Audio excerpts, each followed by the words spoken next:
Welcome back and good morning all. So now we should see the transcription process. Before that, let us see what are the different types of RNA present. There are mainly three types of RNA present. One you call it as a mRNA. M represent for messenger RNA. So this is a messenger RNA. It is serving as a template for protein synthesis. DNA is transcribed to form an mRNA, which in turn is translated to form a protein, and this you call it as a central dogma of molecular biology. See what we have seen. We had the double-stranded DNA, which has now converted into a single-stranded mRNA, and mRNA later they will be translated to give the protein. And this thing from DNA to protein, we call it as a central dogma of molecular biology. And this one from DNA to mRNA is our transcription.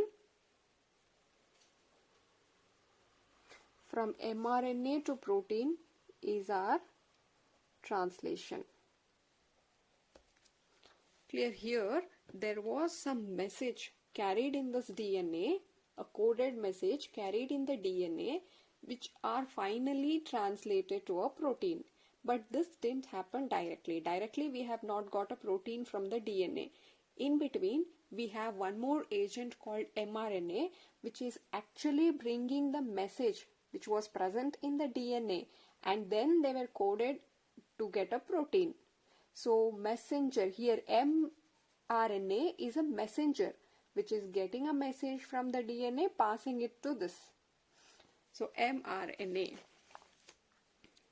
This will act as a template for protein synthesis. See, for the protein to get synthesized, it is the mRNA which is acting as a template. By looking at the mRNA sequence present, the proteins are formed. Therefore, these are the template. And DNA is transcribed to form mRNA, but from where we got this mRNA? We have got this mRNA from the DNA through the transcription process. Clear? Now, this is mRNA. Now it is tRNA. tRNA stands for transverse RNA. Transverse RNA, it brings the amino acids during translation and read the genetic code. See what happens once we have got the single-stranded mRNA.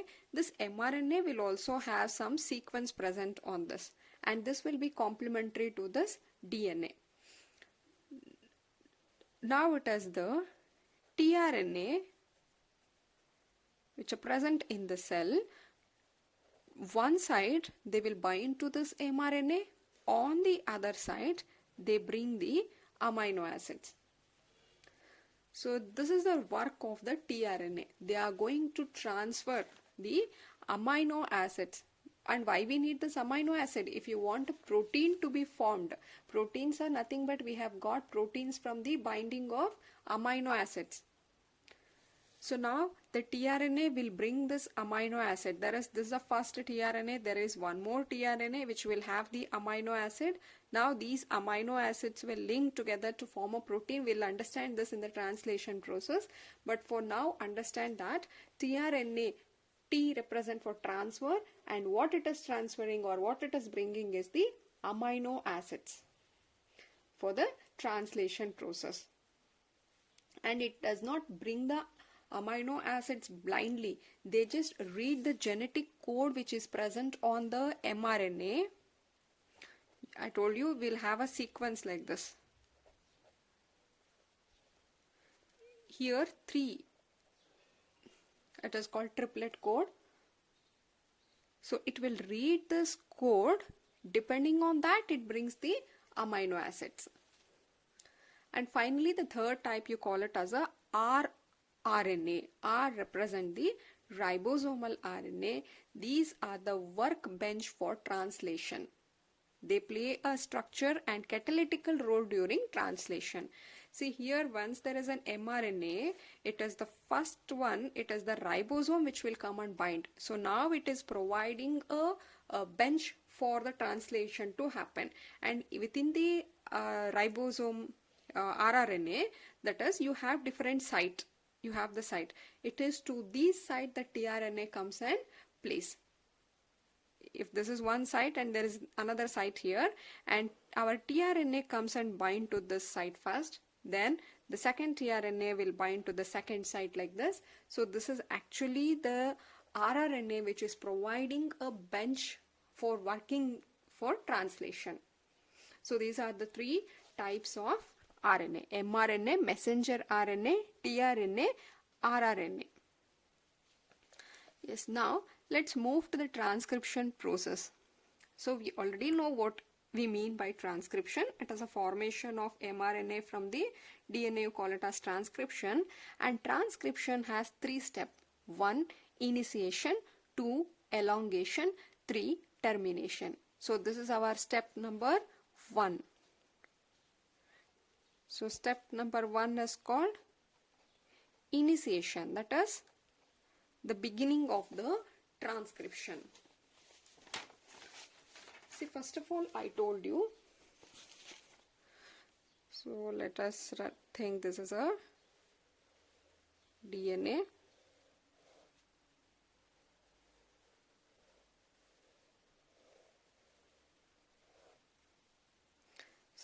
Write some polarity, that is 3' to 5' and 5' to 3'. So these are DNA. Initiation, always translation begins from the promoter. Suppose here comes our promoter. If this is our promoter has been here. So now what happens? The RNA polymerase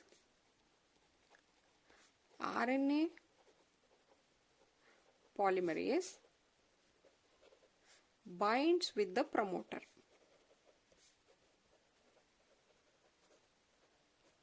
To initiate the process of transcription. It is not only the RNA. See, actually RNA polymerase, in case of prokaryotes, they are made up of 6 polypeptide units. Out of 6, if it is 6, 5 will combine together to form a core enzyme, and it is 1 extra that you call it as the sigma factor. RNA polymerase has 6 polypeptide. It is made up of 6 polypeptide subunits. Out of 6, 5 will form a core enzyme and 1 is called sigma factor, and all together you call it as a halo enzyme. Now this core factor, what it is there? They are actually responsible for adding the nucleotide. The sigma factor is purely meant for binding of RNA polymerase to promoter. It is, first thing is what? The RNA polymerase should recognize the promoter present on the DNA and then it should come and bind. Therefore, the sigma factor which is present in this RNA polymerase will identify the promoter, recognize the promoter, and this is our promoter. And here comes our RNA polymerase enzyme. The sigma factor in this will recognize the promoter on the DNA and it will make RNA polymerase to bind here. With that, the work of the sigma factor is finished. It is now, it can leave the RNA polymerase as the process moves further. Now it is the core enzyme present in here. Still 5 subunits are there. So these forms a core enzyme, and these core enzyme are responsible for adding the nucleotides. That is the next step we will see. Clear? So the first step is RNA polymerase will bind to the promoter and they initiate the process. And apart from this, Here what happens, as soon as the sigma factors which are present in the RNA polymerase bind to the DNA, it alters the specificity of the RNA polymerase and that initiate the process. Now our process has started. That is, we have seen the initiation is happening. Now next step, step 2 is called as elongation. So now what happens?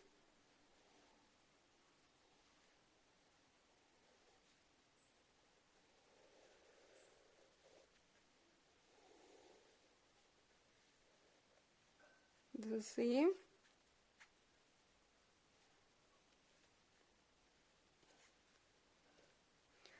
So here comes our, there is our polymerase. Now the RNA polymerase uses the nucleotide triphosphate as a substrate.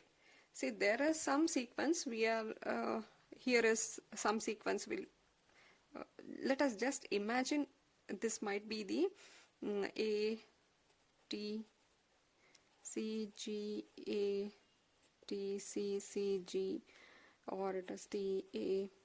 If sequence is like this is on the DNA.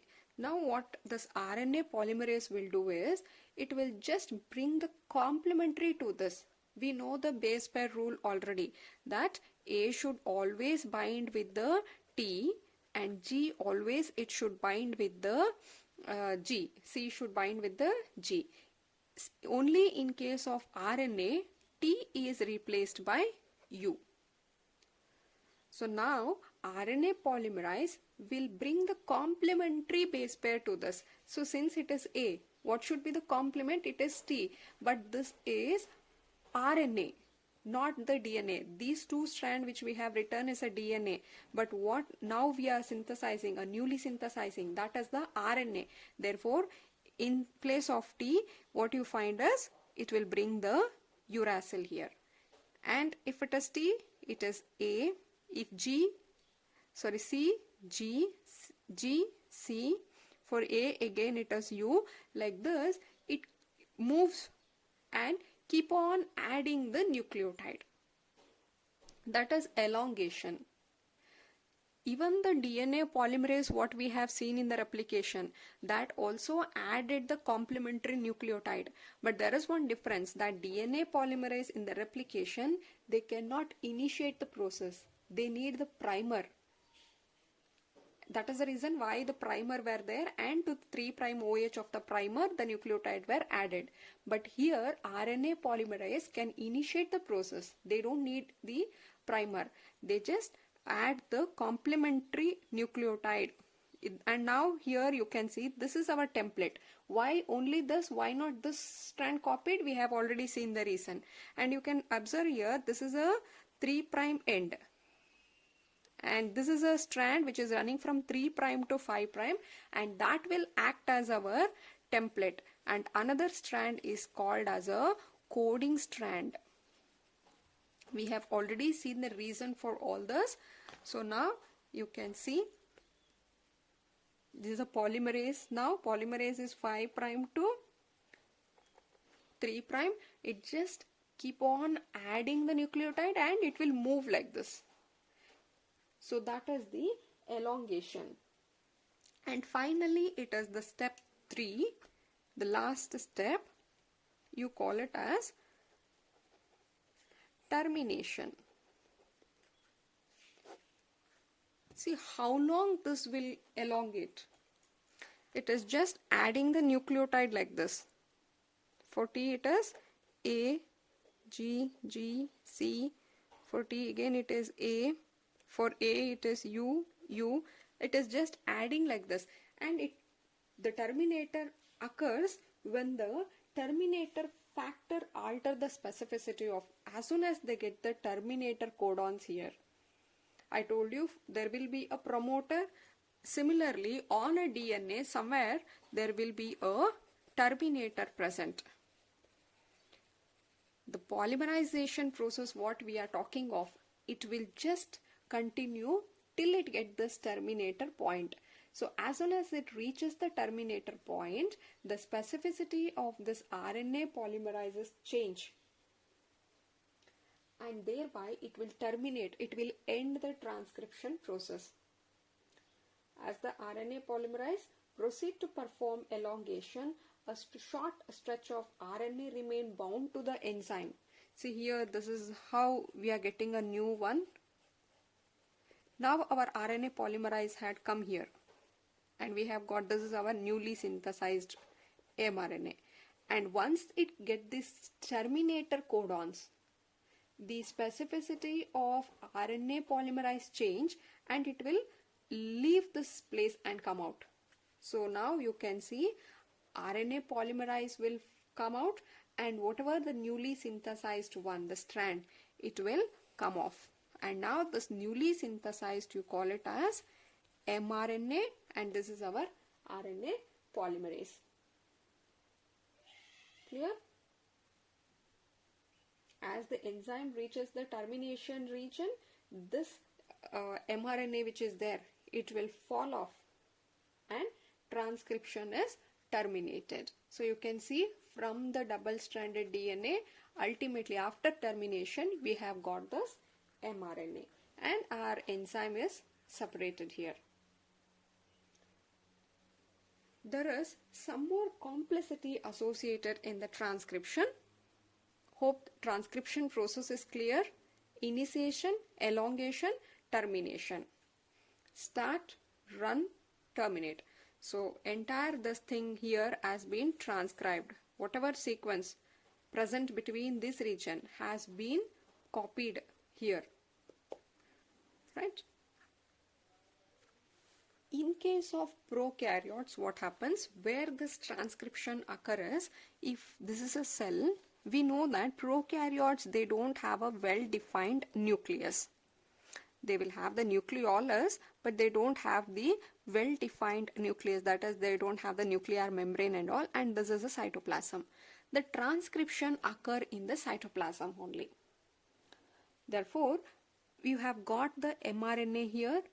As soon as mRNA you have got, it can continue with the next process, that is a translation. In prokaryotic, it is something that immediately after transcription, translation occur, or even before transcription is completed, the translation can proceed. That is in case of prokaryotes. And the second difference is, in case of prokaryotes, there is only one type of RNA polymerase. Right? We'll come back to this again. It is in the eukaryotes. You can see that the transcription occur in the nucleus. If this is a cell and you have the nuclear membrane, nucleolus, and DNA is present here in the nucleus, therefore the transcription process happens in the nucleus.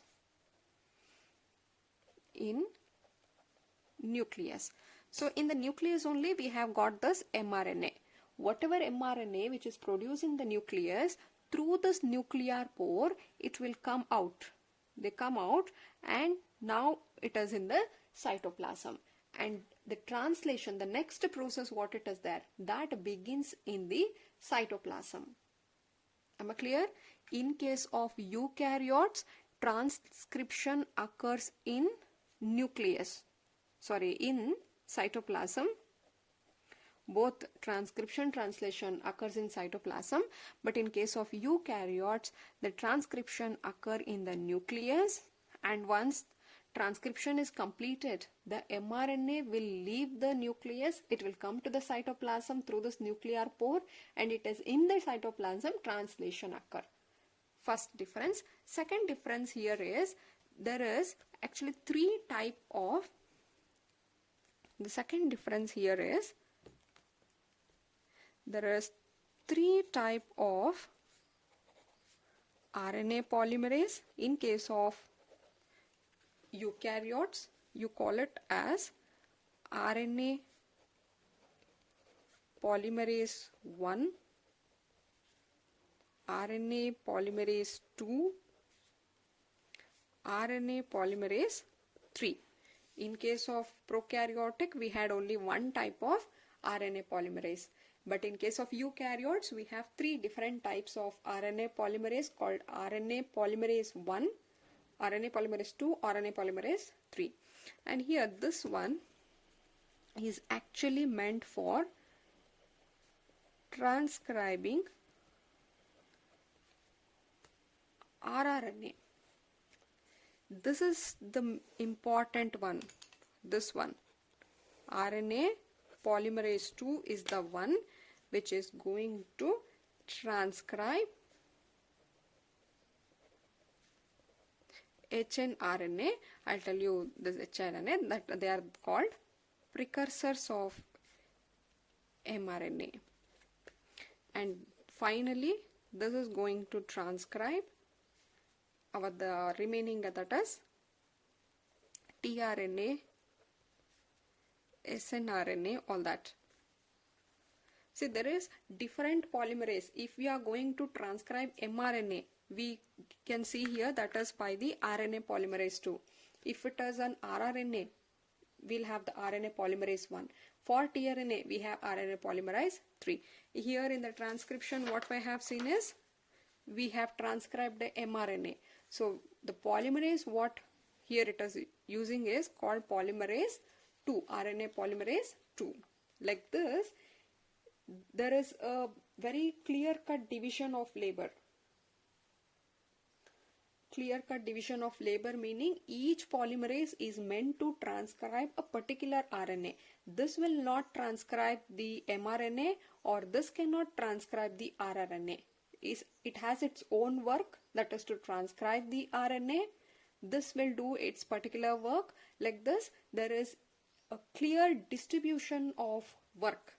So that is why you call it as a clear cut division of labor.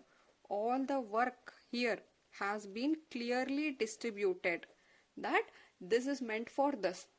They will never exchange their work.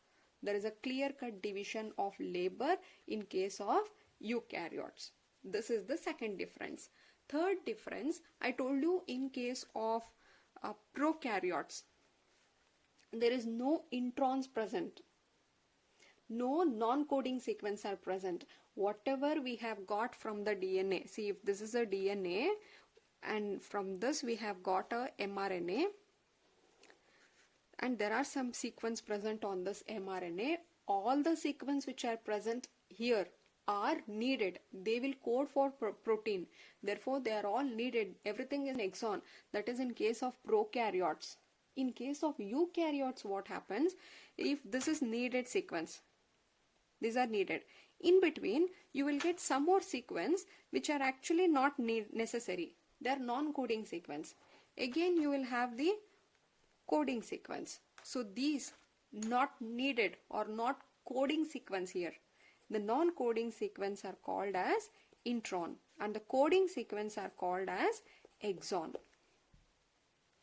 Right?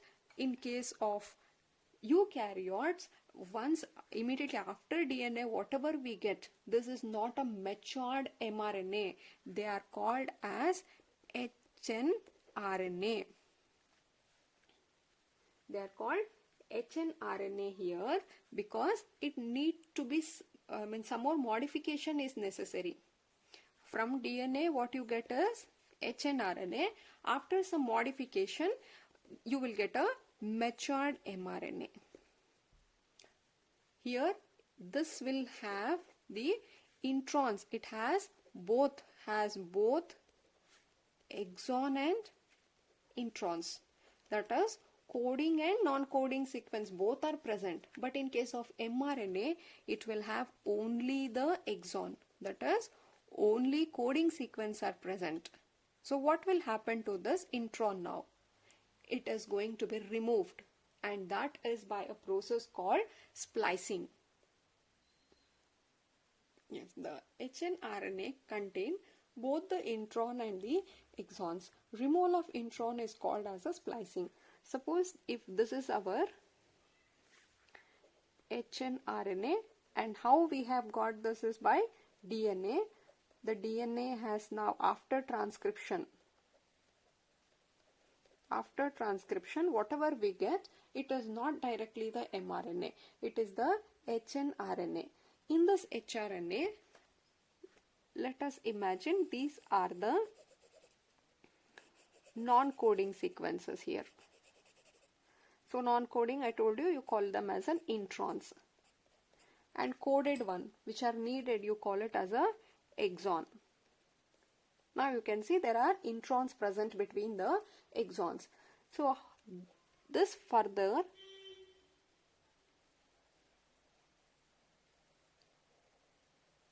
with the help of the spliceosomes. You can see here now the introns are folded like this. This regions, when it is coming, it is folded like this. And finally, they will be cut and removed. Now, how you can find us?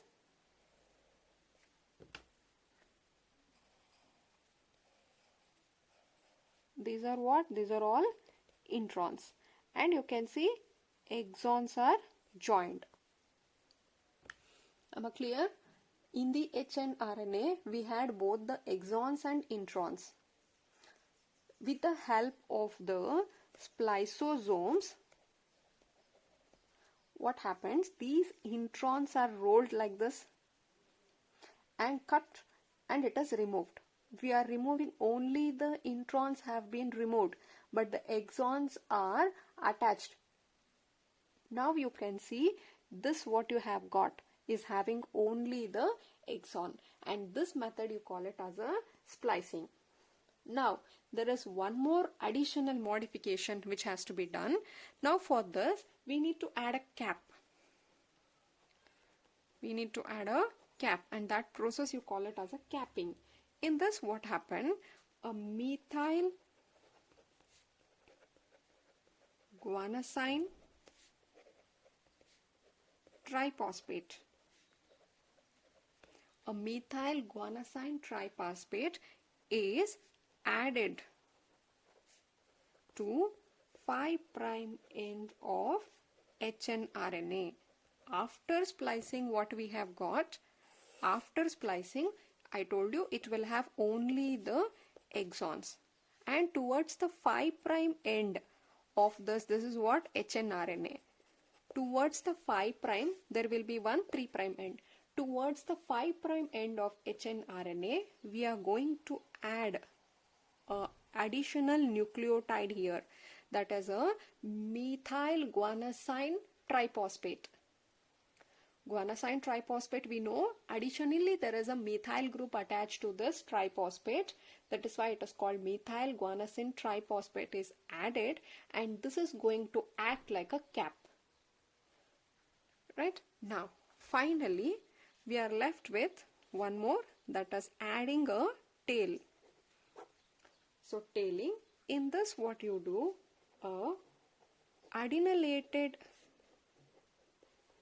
residue are added to the 3' end of hnRNA. So the same, we have done the splicing, that is only exons are there, and in the second step we have also added a cap at the 5' end, and finally what happens? To the 3' end, what you see, you are going to add a adenylated residue. That is, you are going to add like this, adenylated residues are added, and that is added to the 3' end, and this is going to act as a tail, and this is going to act as a cap. And now once the splicing is finished, capping is done, and tailing is done, you don't call this hnRNA, we call this as mRNA. And now this mRNA is ready for the next process, that is called translation. See, all these three processes what we have discussed, splicing, capping, tailing, this will occur only in case of eukaryotes. What happens in prokaryotes? As soon as the transcription finish, you get mRNA directly, because there is no introns, exons and all. There is only exons present. Therefore, splicing is not needed. Hope I'm clear.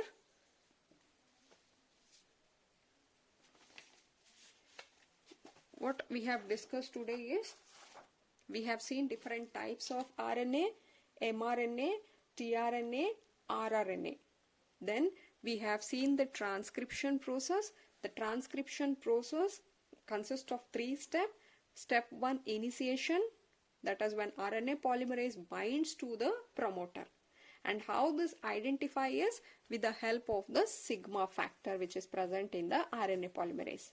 It will recognize the promoter and it will make the RNA polymerase to bind to this region. That is the initiation. In the elongation, RNA polymerase just keeps on adding the complementary nucleotide. That is the elongation. Till where it will add? Till it get the terminator point, and that is the termination. These are the process. Then again, there is difference in the prokaryotic and eukaryotic transcription. In case of prokaryotes, the transcription occur in the cytoplasm and there is only one type of RNA polymerase. But in this eukaryote, it happens in nucleus, and there are 3 types of RNA polymerase, and all the 3 enzymes are meant for transcribing different molecules. They show clear-cut division of labor. There is neat distribution of work assigned for each polymerase, and that's why you call clear-cut division of labor important. This is the second difference. Third difference, in case of prokaryotes, there is no splicing needed, because as soon as the transcription finish, we get the mRNA. But in case of eukaryotes, after transcription, what we get is the hnRNA, not mRNA. No splicing, no capping, no tailing. Nothing is needed, because from the DNA directly we get the mRNA. Here in eukaryotes, from the DNA, what we get is a hnRNA. So now this has to be converted into mRNA. To do this, we need to do splicing, that is removing the intron, add a cap, add a tail, and if you do all this to the hrNA is now called as mRNA. And now this mRNA are ready for the next process, that is translation.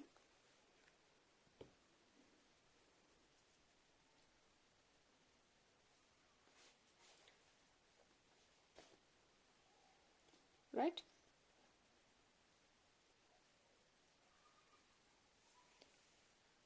Just go through the textbook once.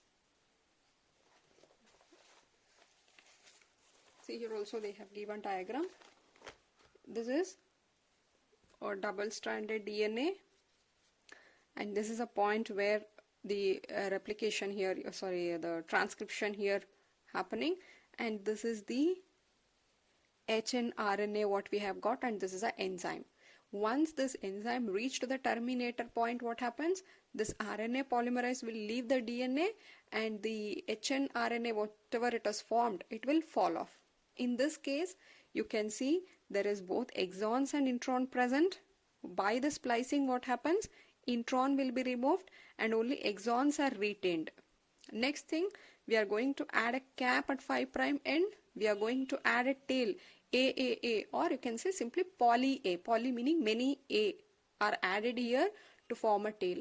Once you do all this, you get this mRNA.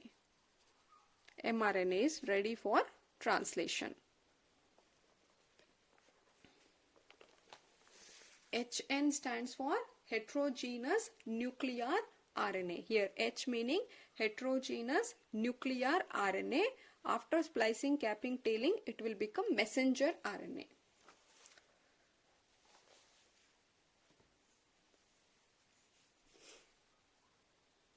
Yeah. This is all about transcription. We will see the next process in the next video. Thank you.